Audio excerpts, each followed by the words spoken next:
Looking to have a wholesome movie night with the whole family? Then stay away from these raunchy films, because watching them with your parents will definitely lead to some awkward conversation.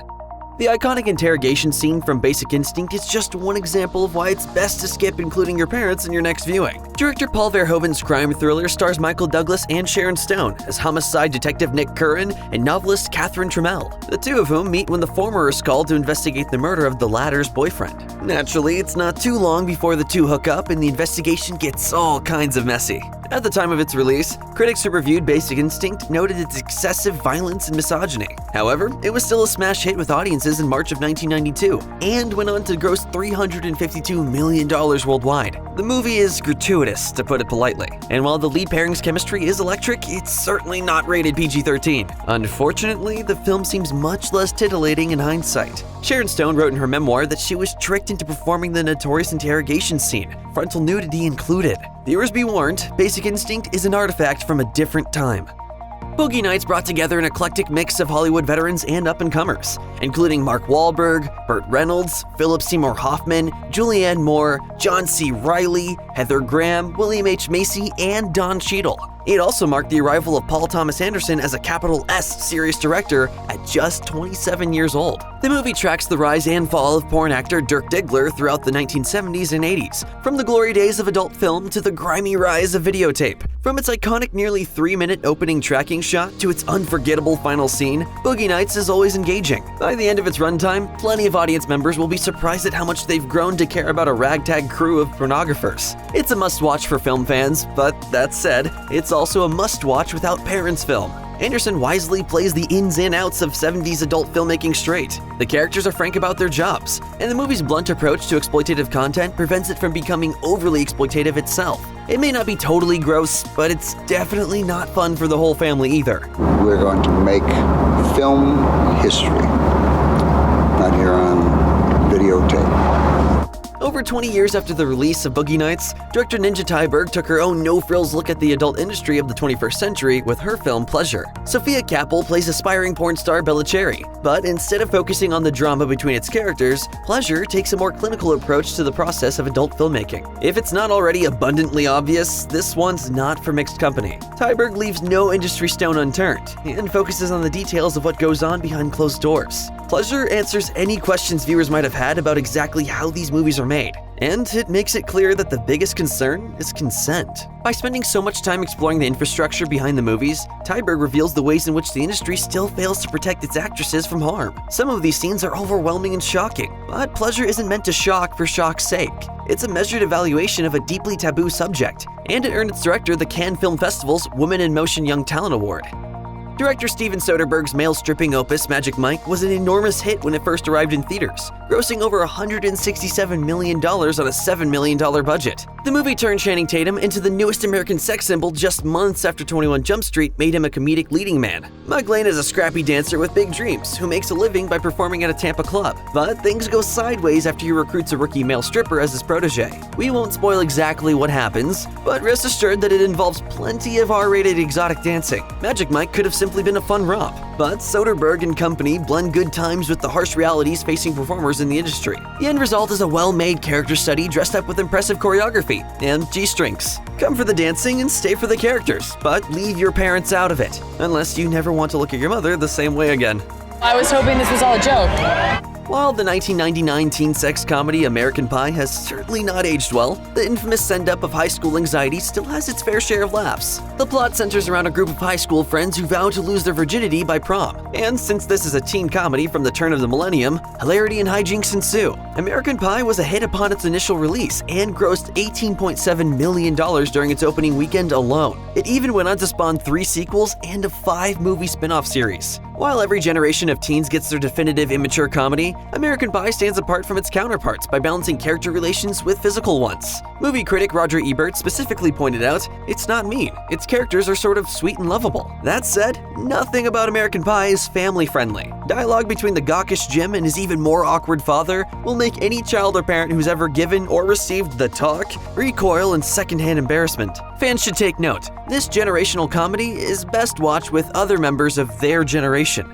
Showgirls, starring Elizabeth Berkley from Saved by the Bell in her first dramatic role, was savaged by critics upon its initial release. However, it's gone on to develop quite the cult following in the years since, with many fans reappraising it as a misunderstood masterpiece. The film was penned by Joe Esterhaus and directed by Paul Verhoeven, the same creative team behind Basic Instinct. It follows Berkley as Nomi Malone, a drifter-turned-dancer who makes it her mission to become the goddess of the Las Vegas Strip by becoming the top showgirl. As she makes her way through a dangerous world of seedy bars, large sound stages, neon-lit rooms, and hotel rooms of all shapes and sizes, the glamour of fame clashes with the exploitation of innocent people. From its subject matter to its dialogue, Verhoeven and company certainly had no intention of sanitizing the life of an inspiring showgirl. That's why, despite the gonzo dance sequences and unforgettable one-liners, Showgirls is probably best watched somewhere other people won't find you.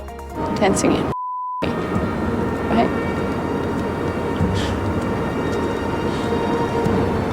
Yeah. Stanley Kubrick may be one of the greatest directors of all time, but that doesn't mean that the majority of his films are suitable for family viewing. His final film, Eyes Wide Shut, is definitely not the type of flick that anybody should watch with their parents. That goes double for in-laws. The movie follows Bill and Alice Harford, a young married couple played by Tom Cruise and Nicole Kidman, while they were near the end of their real-life relationship. In the first act, Bill and Alice get into a bedroom-specific marriage dispute, and from there, the movie unfolds like a dream as both husband and wife face varying degrees of extramarital temptations. While the plotline may sound like a summer beach read, Kubrick's unique vision for bizarro imagery and careful attention to detail turns a couple's growing wanderlust into a mysterious nightmare. Saying anything more about what Bill and Alice discover on their respective journeys would give away the movie's best surprises. But for anyone interested to see a master like Kubrick's final work, Eyes Wide Shut is definitely worth seeking out solo. If you somehow haven't watched Paul Feig's hysterical comedy Bridesmaids yet, there's no time like the present, unless your parents are hanging around. The movie follows the trials and tribulations of a frazzled maid of honor as she gears up to support her best friend at the altar. What unfolds in the run-up to the wedding is a series of unfortunate events featuring one of the greatest comedic ensembles ever to grace the silver screen. Saturday Night Live alumni Kristen Wiig and Maya Rudolph are flanked by great comedic actors including Melissa McCarthy, Wendy McLendon-Covey, Ellie Kemper, Rose Byrne, and Chris O'Dowd. Even John Hamm shows up for a bit just to be a total slimeball. You know, if you're trying to turn me on, it's working.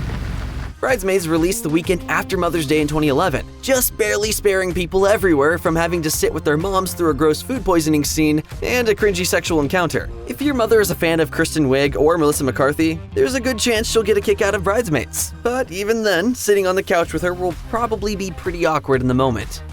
Blonde, a 2022 biopic about the life and times of Marilyn Monroe starring Ana de Armas, was met with much controversy. It received negative reviews and think pieces about fake feminism, but that didn't stop it from reaching #1 on Netflix in the days after its initial release on the platform. Based on a semi-fictional biography of the same name by author Joyce Carol Oates, Blonde follows Norma Jean from the cradle to the grave. Director Andrew Dominik's heavily stylized filmmaking puts the audience squarely in Monroe's shoes for the triumphant and traumatic events of her life. With a stunning blend of black and white and color filmmaking, it's a technical marvel without a doubt, but its content can be seriously unpleasant. So, for any fan of Marilyn's who might be interested in seeing what all the hubbub is about, be warned. Blonde is rated NC-17. It's graphic and often harrowing. All 166 minutes of its runtime would probably be best viewed alone. Caligula, released in 1979, is a pornographic historical drama about the violent rise and insane fall of the infamous Roman emperor. Caligula, played by Malcolm McDowell, is a hedonistic man-child with a propensity for violence and a lust for life. Among other things, if only all Rome had just one neck.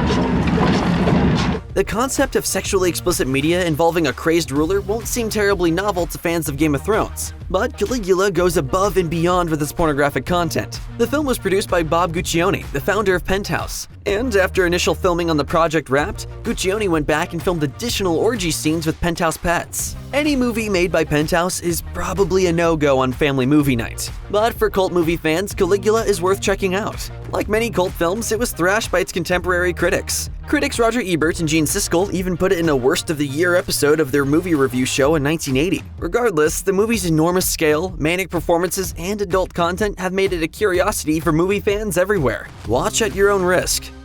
If you thought Eyes Wide Shut was Stanley Kubrick's most sexually disturbing film, think again. His adaptation of Vladimir Nabokov's nasty satire Lolita may not be as graphic as his final work, but seeing a middle-aged man creep on a 12-year-old girl is definitely harder to watch. Professor Humbert Humbert is so infatuated with pre-teenage Dolores Lolita Hayes that his deeply problematic desires basically make up the entire plot, doubling as a satirical takedown of the dangers of rationalization and victim blaming. Given the deeply disturbing premise central to the work, there have been plenty of debates about the novel and its 1962 adaptation over the years, and that's earned them both infamous reputations. However, fans of Nabokov and Kubrick shouldn't be afraid to check it out. The directing is obviously top-notch, and the cast of 60 stars all deliver strong performances. Plus, the movie had to do away with some of the book's most uncomfortable scenes to be made at all. Despite all that, though, Lolita is definitely the kind of film that you'll want to watch far away from prying eyes.